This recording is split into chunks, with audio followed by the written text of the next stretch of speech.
Hello, j'espère que vous allez bien. Aujourd'hui, je reviens pour vous présenter un oracle qui était attendu par beaucoup d'entre vous et un oracle qui est sûrement déjà très connu alors qu'il vient tout juste d'être sorti en librairie. Cet oracle, il a été conçu par Isabelle Serre et il fait partie d'une trilogie. Alors, on a commencé la trilogie avec La Voix des âmes,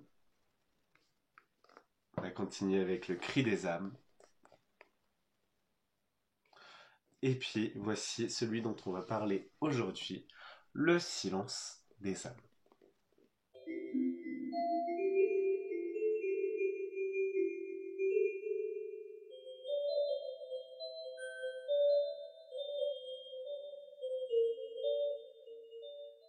Alors, ces trois jeux, je vais vous les présenter un par un rapidement et puis on découvrira cette toute dernière publication. L'oracle de la voix des âmes, il sert à se connecter à sa médiumnité.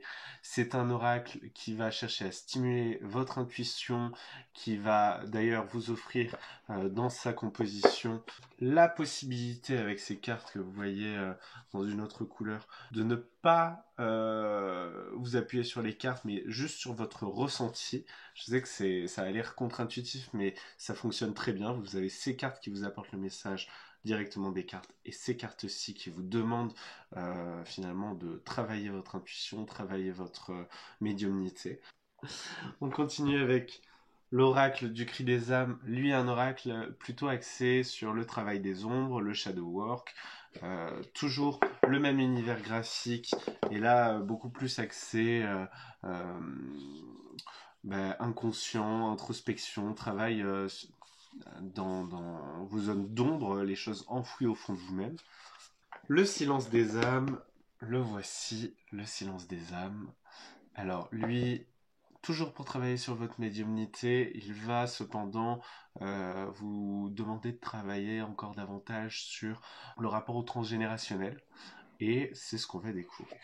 Alors, comme d'habitude, on a un livret format poche, mais assez conséquent. Je vous laisse voir la tranche. Où pour chaque carte, vous allez avoir l'ancêtre femme, l'ancêtre homme, le conseil transgénérationnel, les prénoms importants de la lignée, date importante de la lignée, message divinatoire de la lignée. Donc beaucoup de messages pour chaque carte. Vous avez vu, il y a vraiment un lien avec le côté générationnel, lignée. Qu'est-ce qu'on vous a transmis et qu'est-ce qui est en vous de par cette transmission. Les cartes sont toujours dans ce même esthétique.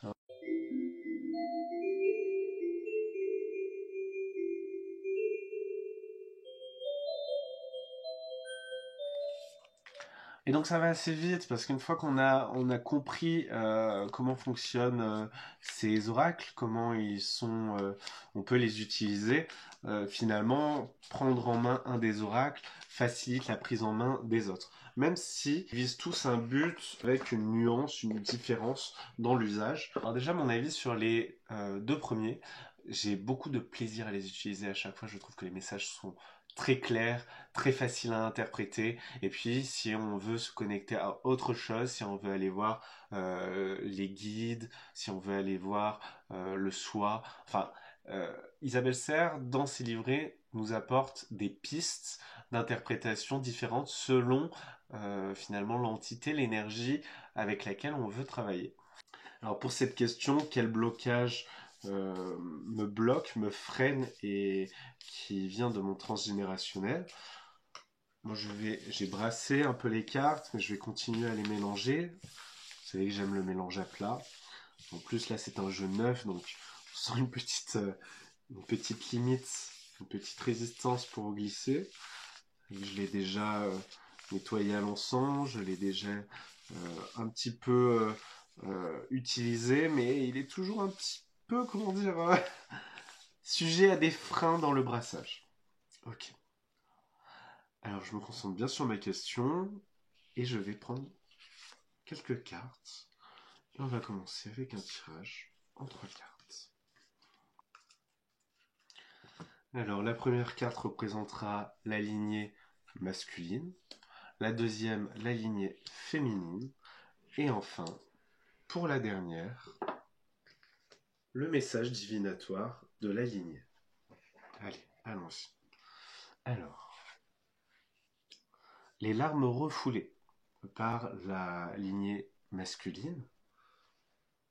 Donc, les larmes refoulées, bien sûr, on peut tout de suite imaginer une forme de refoulement des émotions de par la lignée masculine.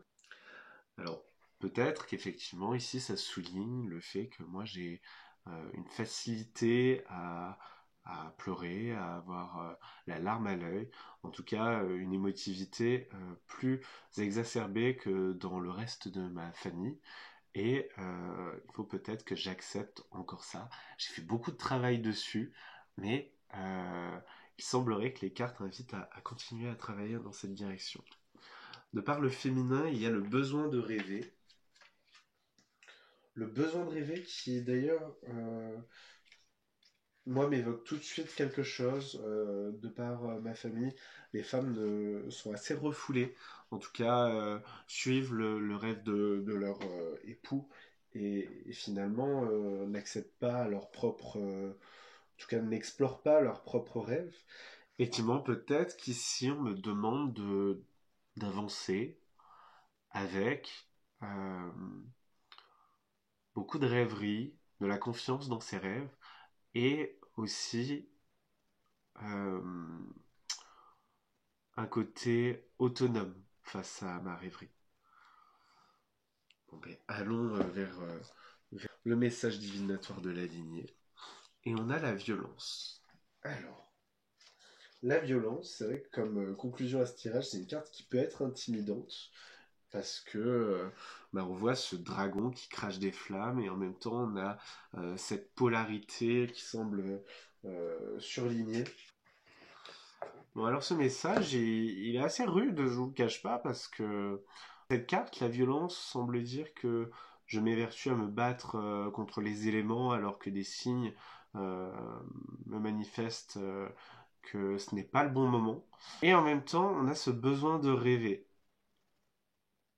Tout ça, c'est assez intriguant, inquiétant pour moi, parce que, comme vous le savez peut-être, moi, je me suis lancé il y a quelques mois, j'ai arrêté mon activité salariale et je suis à plein temps dans votre accompagnement, je tire les cartes et je propose des formations. Je crée aussi des retraites bien-être pour que vous vous reconnectiez à votre nature, à la nature. Et eh bien, quand on se lance, il y a toujours des difficultés, effectivement, mais c'est vrai que j'en ai essuyé plusieurs. D'une part, l'URSSAF qui a perdu mon dossier, ensuite qui s'est trompé dans mes déclarations, euh, alors que j'avais fait les choses dans l'ordre. Ensuite, là, des annulations consécutives de dernière minute, et tout ça m'inquiète. Et en même temps, il faut que j'avance, que je continue à croire en mon projet. Donc là, j'entends le besoin de rêver. Euh, mais avec cette carte de la violence, et en même temps, on est sur quelque chose de transgénérationnel. C'est un message auquel je pouvais m'attendre, du fait que dans ma famille, euh, ma profession n'est pas forcément très bien vue, mais je ne sais pas exactement comment le recevoir. Est-ce que c'est une confirmation du regard de ma famille? Est-ce que j'agis par pure opposition? Ou est-ce que, au contraire, c'est une invitation à persévérer? En tout cas, ce message de la violence semble dire que je n'écoute pas les conseils. Euh, eh bien, je vais entendre ce conseil. Je vais faire attention à ces signes. Je vais me laisser le temps aussi de méditer dessus parce que là, je vous partage les dernières contrariétés, les dernières embûches dans mon projet. Mais j'ai aussi eu de merveilleuses opportunités, des élans assez incroyables. Et peut-être que cette carte avec les polarités, on voit cette demi-lune ou bien ce yin et ce yang, je ne sais pas, souligne finalement cette difficulté à, à être dans la tempérance, à être dans la mesure. Vous voyez, hein, les jeux d'Isabelle Serre, ils font toujours un peu remuer. Hein.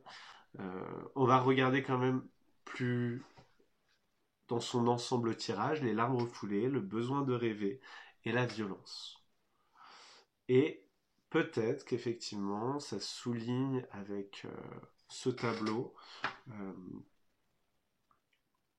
l'accès à ma sensibilité, l'accepter et le partager avec authenticité sans présenter que le bon côté. Je vous partage sur les réseaux sociaux, généralement, en tout cas sur Instagram où je suis le plus actif, l'enthousiasme, les réussites, les joies, et moins les contrariétés, moins les embûches, les freins. Et il y en a beaucoup. Il y en a beaucoup, effectivement. C'est aussi pour ça que ça ne va pas aussi vite que ce que je souhaiterais. J'aimerais être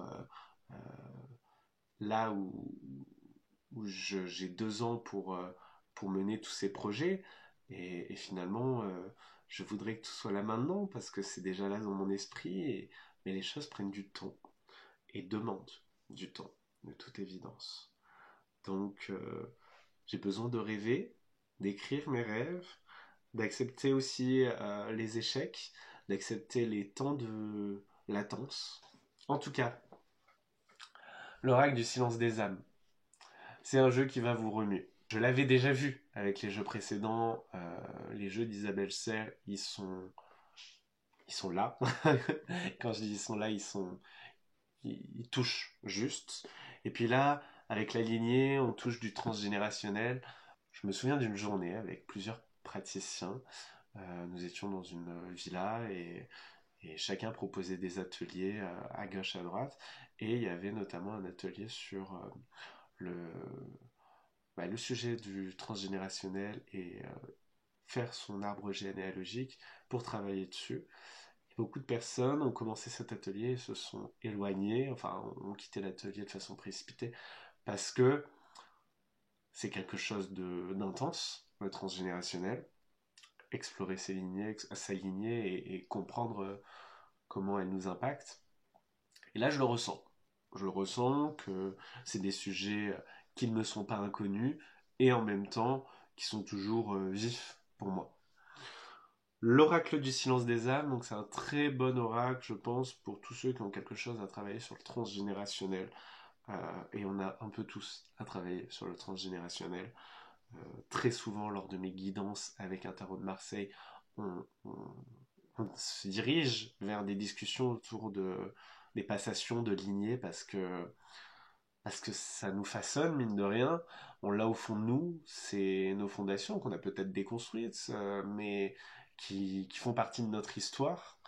Et en ce sens, c'est très bienvenu que Isabelle Serre ait ajouté ce silence des âmes à sa trilogie.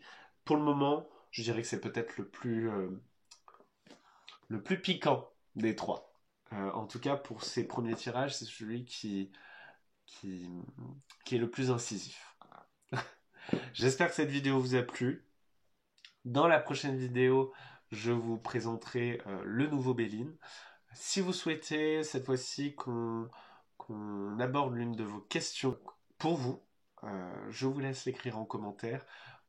Et n'hésitez pas à m'envoyer votre avis sur le silence des âmes si vous l'avez essayé, ou bien sur les 2 autres jeux de cette trilogie, le cri des âmes et la voix des âmes. Une trilogie qui est quand même très jolie, ça je l'ai pas dit, mais enfin, il n'y avait pas besoin avec ce style, toujours un peu tatouage, symbole mystique, ésotérique. Ce sont des très belles cartes. Moi qui me plaisent, au-delà de l'esthétique qui est vraiment un goût personnel et qui ira à chacun, ce sont des jeux qui peuvent s'utiliser ensemble et en même temps qui, si on les écoute pour ce qu'ils veulent dire vraiment chacun, ils ont tous un but particulier qui leur est propre.